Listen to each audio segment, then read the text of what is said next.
Assalamualaikum warahmatullahi wabarakatuh. Apa kabarnya semua? Alhamdulillahilladzi hadana li hadza wa ma kunna linahtadiya laula an hadanallah. Allahumma shalli ala Muhammad wa ala alihi washabihi wasallim. Semoga semuanya dalam keadaan terbaiknya. Alhamdulillah kita berjumpa lagi dalam perkuliahan kita yang ketiga, Math for Business. Masih dengan saya Arif Nugroho Nur Prastyo. Hari ini kita akan membahas tentang fungsi. Ya, hurufnya singkat ya, hanya 6 huruf, F-U-N-G-S-I, fungsi. Kalau dipikirin apa itu sih fungsi ya? Fungsi itu kegunaan. Bukan itu maksudnya ya. Ini tuh seperti kalau bahasa Indonesia istilahnya apa ya? Homonim ya. Homonim itu tulisannya sama, bunyinya sama, artinya beda. Kalau homofon, bunyinya sama, tulisannya beda, artinya beda ya, seperti bank. Ya, hari ini saya pergi ke bank untuk menabung uang gitu ya. Dan bang mau kemana bang? Ke depannya bang. Nah kan sama-sama bang ya bunyinya, tapi itu adalah homonim, homofon, homofon. Jadi bunyinya sama, tapi tulisannya berbeda dengan arti yang berbeda. Ada juga homograf, tulisannya sama, bunyinya berbeda ya, bunyinya berbeda dan artinya juga berbeda. Misalnya tahu ya, tahu tulisannya sama-sama ya, tulisannya tahu ya. Kamu udah tahu belum gitu kan, beda ya tahu dan tahu gitu. Nah, itu namanya homograf. Sama tulisannya, beda bunyinya, beda artinya. Nah, ini fungsi uh, bunyinya sama, tulisannya sama, artinya berbeda ya. Itu homonim namanya begitu. Nah, fungsi itu apa sih? Nah, ini kalau dalam istilah matematika, fungsi adalah suatu bentuk hubungan matematis yang menyatakan hubungan ketergantungan atau hubungan fungsional antara satu variabel dengan variabel lainnya. Jadi ini secara matematis ya, hubungan matematis yang menyatakan hubungan ketergantungan antara satu variabel dengan variabel lainnya. Jadi ada beberapa variabel dong. Iya, gitu ya. Jadi suatu fungsi adalah suatu hubungan di mana setiap elemen dari wilayah atau domain saling berhubungan dengan satu dan hanya satu elemen dari jangkauan atau range gitu. Nanti akan lebih jelasnya dengan contoh-contoh berikutnya ya. Nah, beberapa fungsi dibentuk oleh beberapa unsur, yaitu variabel, koefisien, dan konstanta. Jadi ada 3 ya. Ada variabel, ada koefisien, ada konstanta. Nah, gitu. Variabel dan koefisien senantiasa terdapat dalam setiap fungsi. Jadi, dalam setiap fungsi itu paling tidak ada variabel dan ada koefisien ya, tapi konstanta belum tentu ada. Yang bagaimana sih? Koefisien adalah bilangan atau angka yang terkait pada dan terletak di depan suatu variabel dalam sebuah fungsi. Jadi ada koefisien, ada variabel, ada konstanta, gitu ya. Kalau ada angka atau bilangan yang nempel pada suatu huruf gitu ya, atau variabel, nah itu namanya koefisien, begitu ya. Kemudian konstanta adalah bilangan atau angka yang kadang-kadang turut membentuk sebuah fungsi, tetapi berdiri sendiri sebagai bilangan, tidak terkait pada suatu variabel tertentu, begitu ya. Jadi dia angka yang berdiri sendiri, tidak menempel pada variabel, begitu ya. Variabel ini biasanya ditandai dengan huruf, begitu ya teman-teman. Nah, ini contohnya ya. Y sama dengan 5 ditambah 0,8x. Ya, Y sama dengan 5 ditambah 0,8x. Nah, di sini ada dua variabel, yaitu Y dan X. Bisa aja teman-teman ganti. Jadi A dan B, C dan D, ya. Kamu dan saya, gitu ya. Nah, itu variabel ya. Nah, Y itu variabel terikat. Sedangkan X variabel bebas, gitu ya. Jadi, X itu bisa berapa aja, nah, Y itu hasilnya, gitu. Maka dia terikat, begitu ya. Sedangkan yang bebas itu X-nya, gitu ya. Nah, 0,8 itu adalah koefisien dari variabel X. Ya, Y-nya ada nggak? Ada koefisien nggak? Ada. Berapa? 1. Ya, tidak terlihat, tapi itu tertulis atau tidak tertulis adalah 1 begitu ya.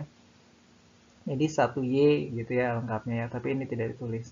Y sama dengan 5 plus 0,8X. Kalau untuk koefisien variabel X adalah 0,8. Nah, konstantanya mana? Yang sendiri ya, yang berdiri sendiri itu adalah konstanta. Ya. Sedangkan notasi sebuah fungsi secara umum ditulisnya bagaimana? Notasinya Y sama dengan fx atau Y sama dengan fungsi X. Nah, gitu ya. Dapat dari kata-kata mana dari fungsi itu ya. Jadi begitu ya. Y itu variabel, X juga variabel. Nah, koefisiennya berapa? Y-nya 1, X-nya koefisien 0,8. Konstantanya 5. Begitu. Kemudian, kita akan mempelajari tentang sistem koordinat Kartesius. Sistem fungsi dapat disajikan secara grafik pada bidang sepasang sumbu silang atau sistem koordinat. Gambar dari sebuah fungsi dapat dihasilkan dengan cara menghitung koordinat titik-titik yang memenuhi persamaannya dan kemudian memindahkan pasangan-pasangan titik tersebut ke sistem sumbu silang. Gitu ya. Jadi namanya koordinat Kartesius. Nah, ini contohnya ya. Ini mulai dari mana? Dari sebuah garis. Nah, kita buat ada dua sumbu. Selalu ada dua sumbu dalam koordinat atau diagram Kartesius ya. X dan Y. Yang horizontal adalah yang X, sedangkan yang vertikal, yang ke atas ke bawah, namanya sumbu Y, begitu ya. Kemudian disesuaikan butuh berapa titik, ke kanan, ke kiri, ke atas, ke bawahnya, begitu ya. Dengan jarak. Kemudian diberi angka untuk sumbu X. Sebelah kanan 0 itu bernilai positif. Kita bisa lihat ada 1, 2, 3, 4, 5 yang nilai positif. Dan sebelah kirinya 0 adalah negatif. Minus 1, minus 2, minus 3, minus 4, minus 5 gitu ya. Kemudian jika kalau ke atas nilainya adalah positif dan sebaliknya ke bawah 0 nilainya adalah negatif. 1, 2, 3, negatif 1, negatif 2, negatif 3 gitu. Baik, bagaimana cara menggunakannya? Ya, kita lihat di contohnya ya. Dibacanya bagaimana teman-teman? Ditulisnya X, Y begitu ya. Jadi koordinatnya dituliskan X, Y. Yang pertama itu adalah tanda untuk yang horizontal atau yang X, sedangkan yang vertikalnya, yang keduanya atau Y-nya yang kedua gitu ya. Diberikan beberapa contoh untuk beberapa titik ya. Ada 2,3 negatif min 2 atau negatif 2,3, 4, min 2, 5,0, 0, min 3. Di mana saja lokasinya? Coba-coba ya, coba-coba ya. Nah, ya, berarti X-nya 2, Y-nya 3, begitu ya. Yang bertitik koordinatnya lokasi yang biru itu. Kemudian min 2,3. Nah, lokasinya sebelah kiri ya. X-nya min 2, Y-nya 3. Kemudian 4, min 2. Dimana kira-kira? Di kanan bawah ya. 4, min 2. X-nya 4, Y-nya min 2. Kemudian 5,0. Kira-kira di mana? Ya, di situ ya. X-nya 5, Y-nya 0. 0, min 3. Nah, di situ ya teman-teman ya.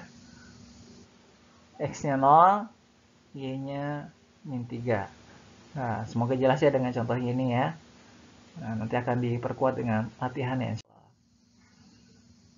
Kemudian dalam menggambarkan suatu fungsi, meletakkan variabel bebas pada sumbu horizontal atau absis dan variabel terikat pada sumbu vertikal atau ordinat. Tadi kita tahu variabel bebasnya itu yang X, dan variabel terikatnya itu yang Y.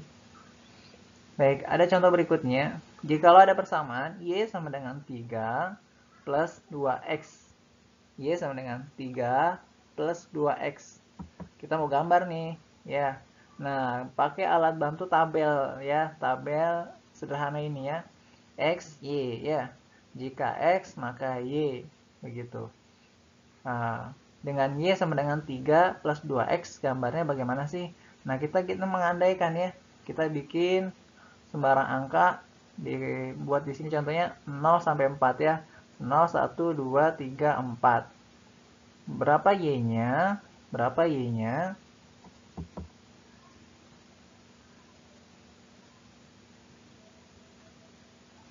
Kalau misalkan X-nya 0, Y-nya 3.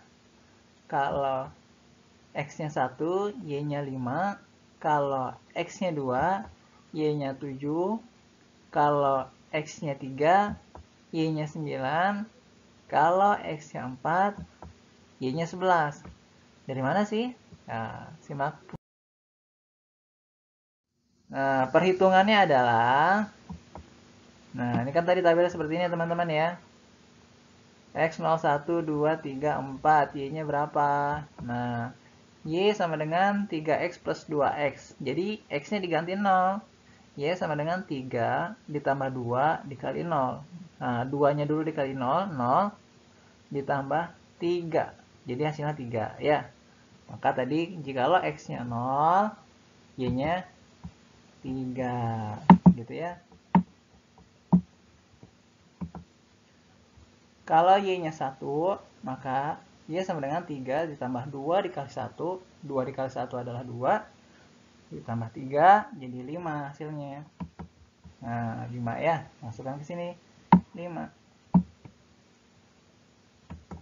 Selanjutnya, jikalau X-nya 2, maka 3 ditambah 2 dikali 2. 2 dikali 2, 4.